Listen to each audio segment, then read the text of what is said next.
టీడీపీకి సంబంధించిన ఒక మనిషి గిలుకుపూడి శ్రీనివాసరావు ఏదో ఉంది అతని పేరు.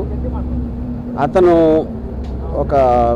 నన్ను చంపడానికి ఒక కాంట్రాక్ట్ ఇచ్చాడు లైవ్లో.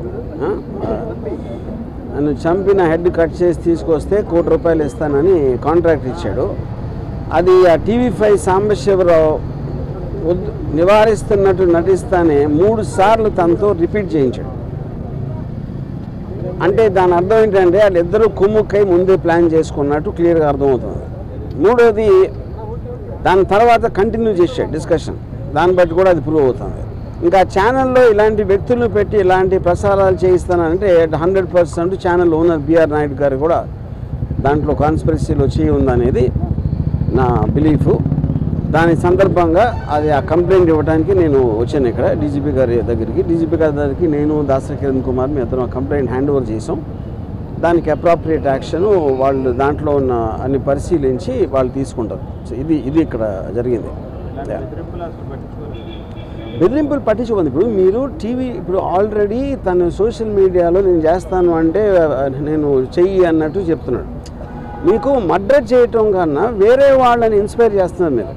ఎందుకంటే ఇప్పుడు మీకు కిరాయి హంతకులా వీళ్ళ డబ్బులు ఇస్తే ఎవరు చేస్తారు? కిరాయి హంతకులు చేస్తారు. వాడిని చంపితే ఇంత డబ్బులు ఇస్తాను అని ఎంతమంది ఎక్కడెక్కడ ఎలా ఇన్స్పైర్ అవుతారో అని మనకు ఎట్లా తెలుస్తుంది? సో అలాంటిది మీరు టీవీలో చెప్పించడం కానీ చెప్పడానికి అవకాశం ఇవ్వటం అనేది మేజర్ క్రైమ్ అనేది మా ఉద్దేశం. అది కంప్లైంట్ దాని గురించి. అంటే ఇప్పుడు కూడా చాలా కాంట్రవర్సీలు వచ్చినాయి. ఇప్పుడు కూడా కంప్లైంట్ రామ్ గోపాల్ వర్మ గారు ఇప్పుడు తొలిసారిగా కంప్లైంట్ అది ఎప్పుడు నన్ను చంపడానికి ఎవరు ఇవ్వలేదండి కాంట్రాక్టు. అది తొలిసారి ఇచ్చారు కాబట్టి నేను కూడా తొలిసారి కంప్లైంట్ ఇస్తున్నాను. ఇప్పుడు సినిమా రిలీజ్ అనేది అది ఇంకా కోర్టులో ఉంది. ఆ కోర్టులోది రేపు ఎల్లుండ తెలుస్తుంది. దాన్ని బట్టి ఉంటుంది. సబ్జుడీస్ కాబట్టి అది నేను చెప్పలేను. చంద్రబాబు లేకపోతే ఆ పార్టీకి వ్యతిరేకంగా వ్యూహం అనే సినిమాని జగన్ అనుగుణం తీసుకున్నారు కాబట్టి మీ మీద ఇలాంటి వ్యాఖ్యలు కానీ ఎవరైనా డిబేట్ జరుగుతుంది అనుకుంటున్నారు. ఇప్పుడు పాయింట్ ఏంటంటే పొద్దున్న లెగిస్తే లోకేష్ జగన్ సైకో, జగన్ బాబాయిని చంపేశాడు, జగన్ అది చేశాడు, అతనెవడో మర్డరు, ఇతనెవడో దొంగ, అతనెవడో స్మగ్లరు అని పొద్దున్న లెగిస్తే వాళ్ళు మాట్లాడేదే వేరే వాళ్ళని విమర్శించడం లేకపోతే ఎలిగేషన్స్ చేయటం. అలాంటిది వ్యూహం సినిమాలో ఏదో చూపించేస్తున్నానని వాళ్ళు ఊహించుకుని వాళ్ళు చేసేదే నేను చేస్తున్నానని చెప్పడానికి వాళ్ళకి అసలు ఏ విధంగా రైట్ ఉంది అనేది బిగ్గర్ క్వశ్చన్. అది వ్యూహం అనే సినిమా ఒక పొలిటికల్ కామెంట్, అది పొలిటికల్ ఒపీనియన్ నాది. దేశంలో ప్రతి ఒక్కరు ఉన్నట్టే మీరు తెల్లారు లేస్తే మీరు డిబేట్లో మాట్లాడచ్చు, న్యూస్ పేపర్లో రాయొచ్చు, లేకపోతే బుక్ రాయొచ్చు, న్యూస్ పేపర్లో కాలమ్ చేయొచ్చు, ఒకళ్ళిద్దరితో మాట్లాడుకోవచ్చు, ట్వీట్ పెట్టచ్చు, అలాగే సినిమా తీయచ్చు. అన్నీ కూడా మాధ్యమాలు. కంటెంట్ అనేది ఎక్స్ప్రెస్ చేయడానికి నాకే కాదు ఎవరికైనా రైట్ ఉంటుంది. అదే నేను చేస్తున్నాను.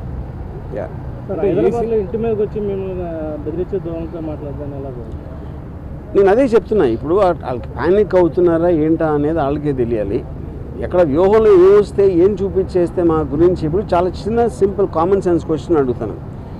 మీరేమీ తప్పు చేయనప్పుడు మీకు అసలు భయపడాల్సిన అవసరం ఏంటి? నేను ఏదన్నా ఉన్నది లేనట్టు చూపించేస్తే వాళ్ళందరూ ఎదవలా నమ్మటానికి ప్రజలు ఎవరన్నా ఏమన్నా అంటే నమ్మేస్తారా? ఎవరన్నా ఏం చూపిస్తే అది నమ్మేస్తారా? ఫైనల్గా మీకు చూపించిన దాంట్లో ఉందా లేదా ఏముంది అనేది వాళ్ళకి తెలియదు. ఎందుకంటే ఎవరు సినిమా చూడాల. కానీ గుమ్మడికాయ దొంగ అంటే భుజాలు తడుముకున్నట్టు వాళ్ళే ఊహించుకొని భయపడిపోయి ఏం చేయాలో తెలియక ఇలాంటి వాటన్నిటికీ రిసార్ట్ చేస్తున్నారు. ఫర్ ఎగ్జాంపుల్ ఈ శ్రీనివాసరావు అనే అతను నిన్న రాత్రి అన్నాడు. ఇప్పుడు ఆల్రెడీ 24 hours అయిపోయింది. ఎవ్వరూ కూడా అతన్ని కండెమ్ చేసిన పోలేదు. ఎందుకంటే వాళ్ళ పేర్లు చెప్పెడతాను. పవన్ కళ్యాణ్, చంద్రబాబు గారు, లోకేష్ అందరి పేర్లు చెప్పినా వాళ్ళు ఎవరు ఇలాంటిది మా పేరు మీద ఒకటి చేస్తున్నారని కండెమ్ చేయకపోతే అర్థం ఏంటి? వాళ్ళు కూడా అదే మైండ్ సెట్లో ఉన్నట్టే కదా. అంటే ప్రధానంగా ఈ సినిమాలో మీరు క్యారెక్టర్ అసాసినేట్ చేశారని ఆరోపణలు. నేను అదే లోకేష్ ఫ్యామిలీ కానీ లేకపోతే చంద్రబాబు ఫ్యామిలీ కానీ మొత్తాన్ని కాదండి. నేను అదే అంటున్నా. ఈ సినిమాలో క్యారెక్టర్ అసాసినేట్ చేస్తాను అభియోగం మీరు చేస్తే వాళ్ళు చేస్తే పొద్దున్న లెగిస్తే చేసేది ఏంటి? ఎవరినైనా కాదు, నేను చెప్పేది ఉట్టి జగన్ కాదు. పాలిటీషియన్ అనే ప్రతి మనిషి కూడా పొద్దున్న లెగిస్తే ఎవరో ఒక క్యారెక్టర్ అసాసినేట్ చేయటమే పనిగా పెట్టుకుంటారు. అది that is a part of life. మీడియాలో ఎవరు మాట్లాడినా ఎవరో ఒకరిని క్యారెక్టర్ అసాసినేట్ చేస్తారు. ఓకే, క్యారెక్టర్ అసాసినేషన్ కేవలం ఒక పేరు, అది లేబుల్. యాక్చువల్ పాయింట్ ఏంటి? అది ఒపీనియన్ చెప్తున్నారు. ఒకళ్ళ మీద ఒకన్న ఒపీనియన్ వాళ్ళు చెప్తున్నారు. అది ప్రజాస్వామ్యంలో that is a fundamental right granted under Article 19. To tell an opinion. సినిమాలో నేను చేసింది అదే. ఆబ్వియస్లీ వాళ్ళ ప్రాసెస్ వాళ్ళ ప్రొసీజర్ ఉంటుంది, దాన్ని బట్టి వాళ్ళు దే విల్ టేక్ యాక్షన్. నేను ఇచ్చింది మన Srinivasarao, Sambasivarao anchor, TV5 channel owner BR Naidu, వీళ్ళు ముగ్గురు మీద ఇచ్చింది. ఈ సినిమాలు చాలా మంది కాంట్రవర్సీ ఉంటాయి, ఎప్పుడు లేని విధంగా ఈ సినిమాకి ఎక్కువ కాంట్రవర్సీ ఉండడానికి కారణం అది మీరు టీడీపీ వాళ్ళని అడగాలి. నేను అదే చెప్తాను. కాంట్రవర్సీ అనేది నేను సినిమా తీస్తాను, కాంట్రవర్సీ అనేది దాని మీద అసాల్ట్ అటాక్ చేయడానికి వచ్చిన వాళ్ళు క్రియేట్ చేస్తారు. సో కాంట్రవర్సీ అనేది వాళ్ళు చేస్తారు కాబట్టి మీరు వాళ్ళని అడగాలి. అంటే ఏదంటే మీరు మొన్నటి వరకు క్యారెక్టర్స్ని అసాసినేట్ చేస్తే పర్లేదు, ఇప్పుడు ఫ్యామిలీస్ని కూడా మీరు అసాసినేట్ చేశారు. ఏ ఫ్యామిలీస్ని ఎలా తెలుసు మీకు? అది మీరు కలగన్నారా, లేకపోతే నా ఇటీవలలోకి వచ్చి చూస్తారా అలాంటి సీన్లు ఉన్నాయని?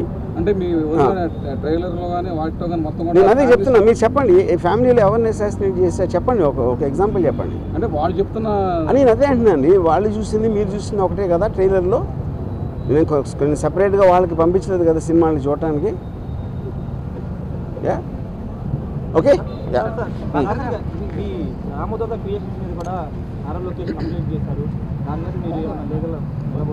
రేపు మార్నింగ్ హైకోర్టులో దాని మీద విచారం జరుగుతుంది. వెయిట్ అండ్ సీ, చూద్దాం. అనుకున్న టైం సినిమా రిలీజ్ అయితే అనుకుంటున్నారా? ఇప్పుడు అది నేను కోర్టు గురించి కామెంట్ చేసినట్టు ఉంటుంది. కోర్టు అనేది తేల్చకుండా నేను చెప్పలేను, అది పరిధిలో ఉంది కాబట్టి. Thank you. ఓకే.